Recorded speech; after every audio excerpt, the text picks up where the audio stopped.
Hello everyone, I welcome to World Politica. मैं हूं नदीम अहमद।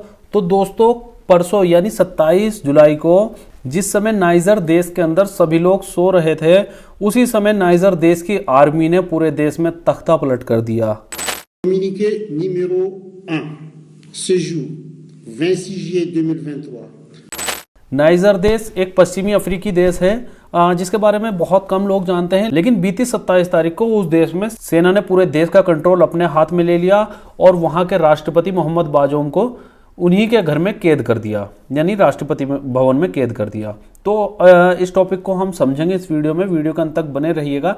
ये वहां के सेना अध्यक्ष हैं जिन्होंने देश के राष्ट्रीय चैनल पर सुबह सुबह अपना एक संदेश प्रस्तुत किया, जिसमें उन्होंने बताया कि उन्होंने इस समय पूरे देश की कमान अपने हाथ में ले ली है और राष्ट्रपति मोहम्मद बाजोम को हाउस अरेस्ट कर दिया है, जिसके बाद पूरे देश भर में अनिश्चितता फैल गई और पूरे देश की सीमाओं को बैन कर दिया गया है। ये वहाँ के राष्ट्रपति हैं मोहम्मद बाजोम और ये उनकी पत्नी हैं। इन दोनों को ही हाउस अरेस्ट में कैद किया हुआ है। तो सबसे पहले उस देश की लोकेशन को हम समझ लेते हैं। तो ये है नाइजर। इसे नाइजीरिया से कंपेयर मत करना। एक्चुअली नाइजीरिया काफ़ी फेमस देश है अफ्रीका का, जिसको ज़्यादातर लोग जानते हैं, लेकिन ये देश है नाइजर। ये नाइजीरिया और ये है नाइजर। इसके अलावा ये है अल्जीरिया।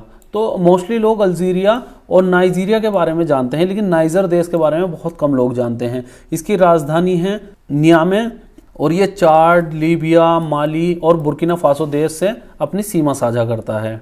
इसकी सबसे बड़ी बाउंड्री नाइजीरिया देश के साथ में लगती है और दूसरे नंबर पर चाड से। तो और इसका जो फ्लैग है, इसमें सबसे एक अजीब बात यह है कि इसका जो फ्लैग है वो लगभग बिल्कुल भारत के फ्लैग की तरह है। ये आप देख सकते हैं, वही ग्रीन कलर, बीच में वाइट कलर, ऊपर आप केसरिया कलर और बीच में बिल्कुल उसी तरह से एक चक्र भी बना हुआ है। तो ये लगभग बिल्कुल भारत के झंडे की तरह ही दिखता है। उम्मीद करता हूँ आपको ये इसकी लोकेशन समझ आ गई होगी। ये बड़े नक्शे में हम एक बार देख लेते हैं। ये है हमारा भारत और ये ईरान। कुछ देश मैं आपको बता देता हूँ जिससे थोड़ा सा समझ आ जाएगा। सऊदी अरब, इसके अलावा इजिप्ट यानी मिस्र और लीबिया। लीबिया के ही बिल्कुल बाजू का देश है नाइजर और इसके नीचे है नाइजीरिया। ऊपर हमने जिसका अभी जिक्र किया था अल्जीरिया, और यह है पूरा यूरोप। इन सब देशों पर ज़्यादातर फ्रांस का कब्जा रहा है। नाइजर पर भी फ्रांस ने ही कब्जा किया है। इसके अलावा अल्जीरिया, लीबिया, इन पर जो है वो ब्रिटेन का कब्जा रहा है। लेकिन नाइजीरिया फ्रांस की कॉलोनी था और आज भी फ्रांस का बहुत ज़्यादा हस्तक्षेप इस देश में है। इस देश में काफ़ी हद तक आज भी फ्रांस का इन्फ्लुएंस आपको देखने को मिल जाएगा। तो वहाँ पर क्या हुआ 2021 में, ये जो शख्स आप स्क्रीन पर देख रहे हैं, ये है मोहम्मद बाजोम, नाइजर के मौजूदा राष्ट्रपति, जो कि 2021 में चुनाव जीतकर देश के राष्ट्रपति बने थे। और ये इधर एंटोनियो गुतेरेस हैं, जो कि यूनाइटेड नेशन के महासचिव हैं। ये पुर्तगाल के पूर्व प्रधानमंत्री हैं, लेकिन इस समय यूनाइटेड नेशन में अपनी सेवाएं दे रहे हैं।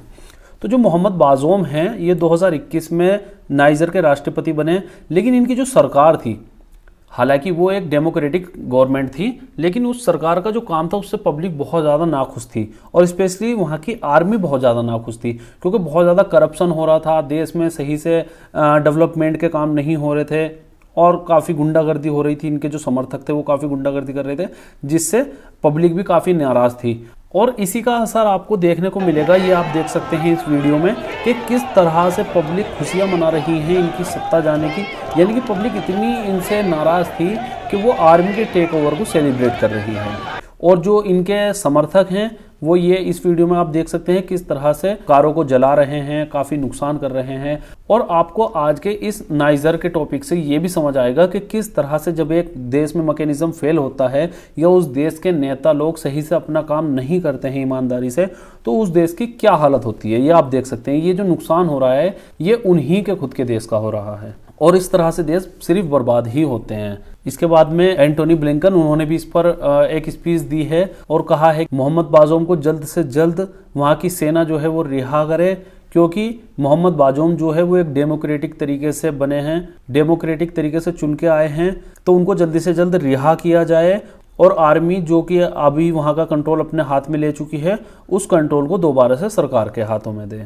ये आप देख सकते हैं, ये कुछ तस्वीरें हैं कि किस तरह से लोग आर्मी की हुकूमत को सेलिब्रेट कर रहे हैं। हालांकि आर्मी की हुकूमत जिन भी देशों में होती है वो देश ज़्यादातर बर्बादी की तरफ जाते हैं। आप देख सकते हैं हमारे पड़ोस में ही काफ़ी बार तख्ता पलट हुए हैं, बांग्लादेश में कई बार तख्ता पलट हुए हैं, और पाकिस्तान का तो इतिहास रहा है कि तख्ता पलट का। इसके अलावा म्यांमार में तख्ता पलट हुए हैं, म्यांमार में भी बहुत बड़े लेवल पर आर्मी का शासन रहा है, और आज भी वहाँ पर 2021 से आर्मी ही सत्ता में बनी हुई है।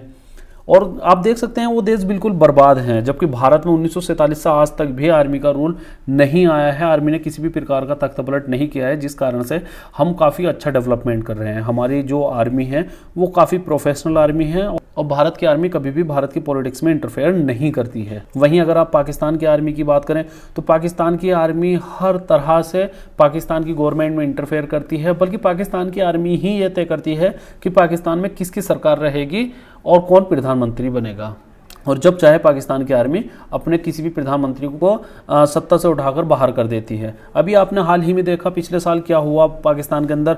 और सबसे बड़ा एग्जाम्पल पाकिस्तान का ये है कि पाकिस्तान में 1947 से आज तक कोई भी प्रधानमंत्री अपनी 5 साल की टर्म पूरी नहीं कर पाया है।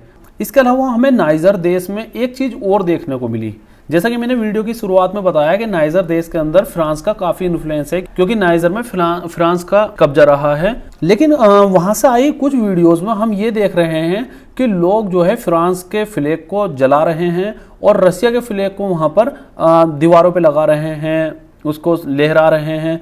ये सारी चीज़ें हमें नाइजर देश में देखने को मिल रही है। बड़ी है एक अजीब सी सिचुएशन है। इसके अलावा कई लोग ये भी मांग कर रहे हैं कि रसिया आकर नाइजीरिया के अंदर इंटरफेयर करे और रसिया अपनी वागनर ग्रुप को भी भेजेगी। और ये बड़ी अजीब बात है कि नाइजर के लोग वैगनर ग्रुप को बुला रहे हैं। इससे आप ये समझिए कि वैगनर ग्रुप जो है वो दुनिया भर में कितना फेमस हो चुका है। तो फिलहाल जो है नाइजर में आर्मी का शासन बना हुआ है। हालांकि United nation, USA, European union, France सभी देशों ने इसकी निंदा की है।